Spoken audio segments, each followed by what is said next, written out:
Hi అండి, అందరు బాగున్నారా? Welcome to my channel. ఇది నిన్న పెట్టిన షార్ట్కి కంటిన్యూ. నిన్న ఉదయం నుంచి మధ్యాహ్నం వరకు ఏం జరిగిందో పెట్టాను. ఇది ఆదివారము సాయంత్రం నుంచి మిడ్నైట్ వరకు జరిగిన పూజలు. ఊర్లో అందరూ మేళతాళాలతో వెళ్ళి కుండలు తీసుకొని వచ్చి దేవరింటికి వస్తారు. అక్కడ పూజ అంతా చేసిన తర్వాత ఉదయము గ్రామోత్సవానికి వెళ్ళిన కట్టప్ప కడవ ప్రతి ఇల్లు తిరుక్కొని మళ్ళీ దేవరింటి దగ్గరికి వస్తుంది.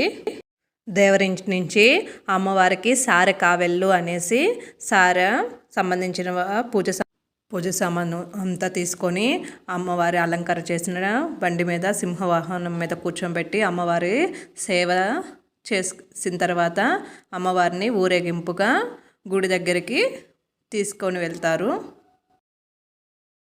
గుడి దగ్గరికి వచ్చిన తర్వాత కావెళ్ళు పూజ సామాను మొత్తము లోపల అమ్మవారి దగ్గర పెట్టి అలంకరించేసి అమ్మవారికి హారతి ఇచ్చేసిన తర్వాత తీర్థ ప్రసాదాలు తీసుకొని ఈ కార్యక్రమం అంతా అయిపోయిన తర్వాత అమ్మవారు సింహవాహనం మీద గ్రామోత్సవానికి బయలుదేరుతారు. ప్రతి ఒక్క బజారు ప్రతి ఒక్క ఇంటి దగ్గరికి వస్తుంది. అమ్మవారికి వారు పోసి కొబ్బరికాయ తీర్థప్రసాద్ హారతి ఇస్తుంటారు. అంతేనండి. ఫస్ట్ డే అంకాలమ్మ తిరునాళ, నెక్స్ట్ డే తర్వాత పెడతాను. ఈ వీడియో కానీ నచ్చినట్టయితే like and share, subscribe my channel. చూసేసి వెళ్ళిపోతున్నారు, సబ్స్క్రైబ్ చేసుకోండి ప్లీజ్.